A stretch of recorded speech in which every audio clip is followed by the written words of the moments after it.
Plastic से तौबा क्यों? हमारा देश पर्यावरण असंतुलन के दौर से गुजर रहा है। इसका सबसे बड़ा कारण है बढ़ती हुई जनसंख्या। आबादी के इस रौद्र रूप के कारण देश में गंदगी अपने चरम पर है। स्वच्छता की प्रतीक मानी जाने वाली नदियां आज गंदे नालों में तब्दील हो रही हैं। पर्यावरण को स्वच्छ और संतुलित रखने में महत्वपूर्ण भूमिका निभाने वाले पेड़ पौधे की तेजी से हो रही कटाई स्थिति को और भी भयावह बना रही है। ऐसे में हम सभी की जिम्मेदारी है कि कुछ ऐसा उपाय किया जाए कि हम अपने पर्यावरण को संरक्षित कर सकें। इसके लिए सबसे जरूरी है पर्यावरण को प्रदूषित करने वाले मुख्य साधनों के प्रति लोगों को जागरूक करना, ताकि समाज और देश को स्वच्छ वातावरण में स्वस्थ जीवन जीने का लाभ मिल सके। इनमें प्लास्टिक सबसे ऊपर आता है। प्लास्टिक हमारे जीवन की जरूरत बन चुका है। यह हमारे जीवन का वह हिस्सा बन चुका है जिसे किसी भी सूरत में हम स्वयं से अलग नहीं कर सकते। हमारी जरूरतों ने इसे इतना विस्तृत रूप दे दिया है जो हमारे लिए खतरनाक रूप लेता जा रहा है। प्लास्टिक हमारे जीवन के हर क्षेत्र में अपने पैर फैला चुका है। इससे होने वाली गंदगी और प्रदूषण को भी नकारा नहीं जा सकता। आखिर यह प्लास्टिक है क्या? प्लास्टिक का निर्माण एक लंबी श्रृंखला है। प्लास्टिक को हाइड्रोकार्बन भी कहा जा सकता है। इसकी रचनात्मक इकाई यही है। पेट्रोलियम का रिफाइनरी में परिष्करण करने पर तेल, पेट्रोल और नैफ्था मिलता है। इस नैफ्था के वाष्पीकरण से मीथेन, एथिलीन, बेंजीन इत्यादि गैसें निकलती हैं। ये गैसें साधारण हाइड्रोकार्बन होती हैं। इन्हें मोनोमर कहते हैं।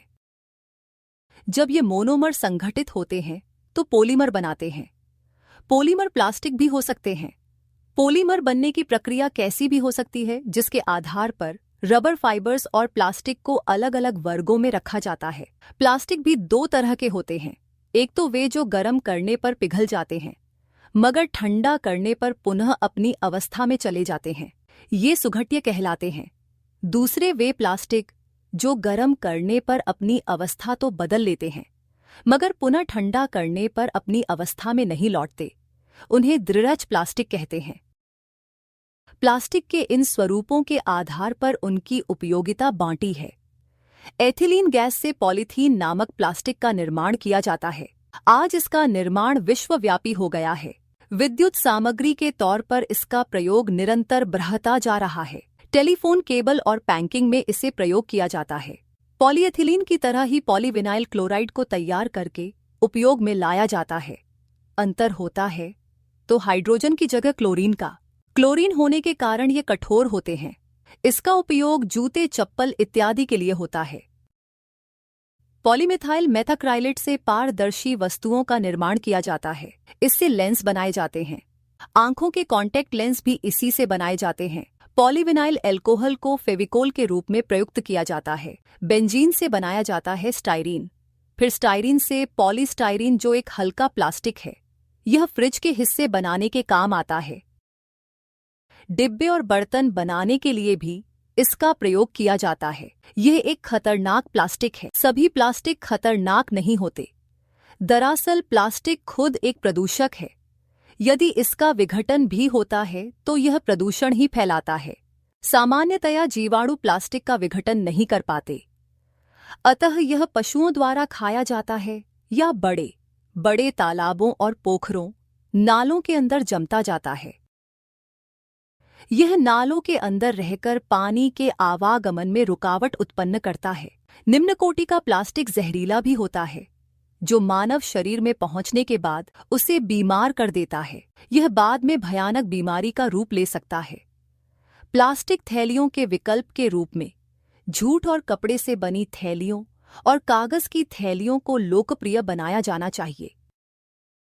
इसके लिए कुछ वित्तीय प्रोत्साहन भी दिया जाना चाहिए।